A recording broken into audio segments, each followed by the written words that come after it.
ప్రియమైన దేవుని పిల్లలారా, ప్రభువైన యేసుక్రీస్తు వారి పేరట మీ అందరికీ వందనాలు. ప్రభువు పేరట మీ అందరికీ శుభములు, దీవెనలు కలుగునుగాక. ఈ ఉదయకాలం పరిశుద్ధ గ్రంథం నుండి దేవుని వాక్యాన్ని చదువుకుందాము.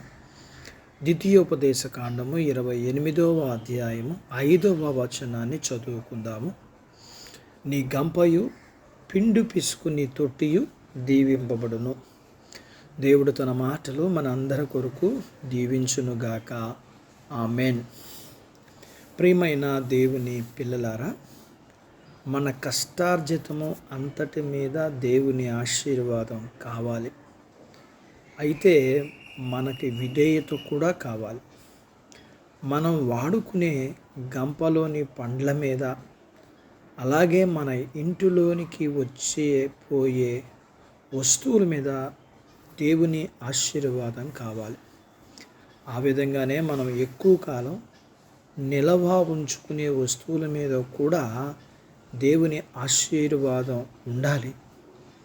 మన ఆహారం కొంచెమే ఉండొచ్చు, మన అల్పాహారం కూడా చాలా తక్కువే అయి ఉండొచ్చు.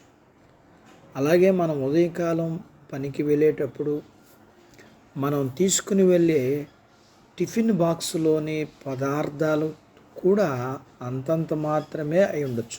అయినా పర్వాలేదు. అయితే వీటన్నిటి మీద దేవుని ఆశీర్వాదం ఉంటుంది. కాబట్టి వీటన్నిటి మీద దేవుని ఆశీర్వాదం ఉంటుంది కాబట్టి వీటిని బట్టి మనకు సంతృప్తి ఉంటుంది. ఒకవేళ మనం ఏనాటి ఆహారం ఆ రోజే సిద్ధపరచుకోవచ్చు. ఒకవేళ ఏ రోజుకి ఆ రోజే సంపాదించుకోవచ్చు. అయితే ఇక్కడ మనం గమనించాల్సింది, మనము ఇశ్రాయేలీలతో సమానం. అవును, ఆలోచిద్దాం. దేవుడు తన ప్రజలకు ఆహారం ఇచ్చి పోషించాడు అనుకున్నప్పుడు ఏనాటి మన్నా ఆనాడే పంపించాడు. అంతకంటే మనకు కావాల్సింది ఏముంది? మన్నా ఆనాడే పంపించాడు. అంతకంటే మనకు కావాల్సింది ఏముంది? మనకు ఇంతకంటే ఏమి కావాలి?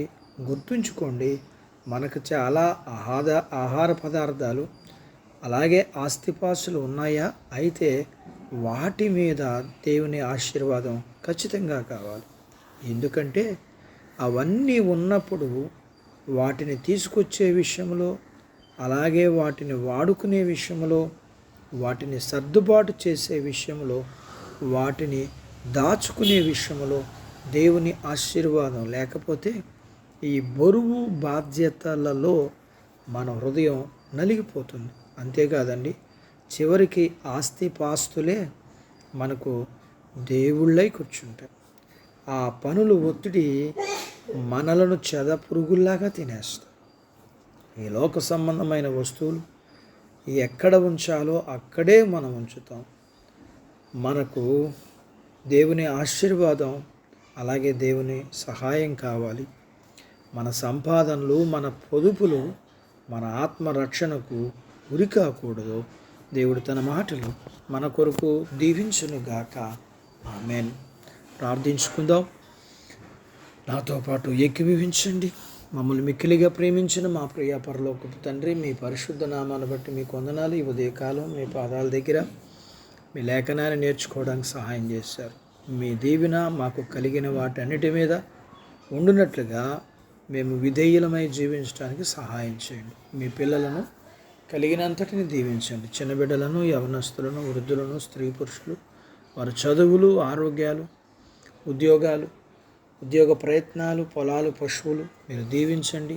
వివాహాలు కాని వారికి వివాహాలు అవ్వటానికి, గర్భఫలం లేని వారికి గర్భఫలం ఇమ్మని, గర్భఫలం కలిగిన వారికి సుఖమైన ప్రసూతి ఇమ్మని, ప్రసూతి అయిన వారికి ఆరోగ్యం ఇమ్మని, మీ పిల్లలను కలిగినంతటిని మీరు దీవించి ఆశీర్వదించమని యేసు ప్రభు వారి పేరట స్తుతించి ప్రార్థించి అడిగినవన్నీ పొందుకొని ఉన్నాము తండ్రి.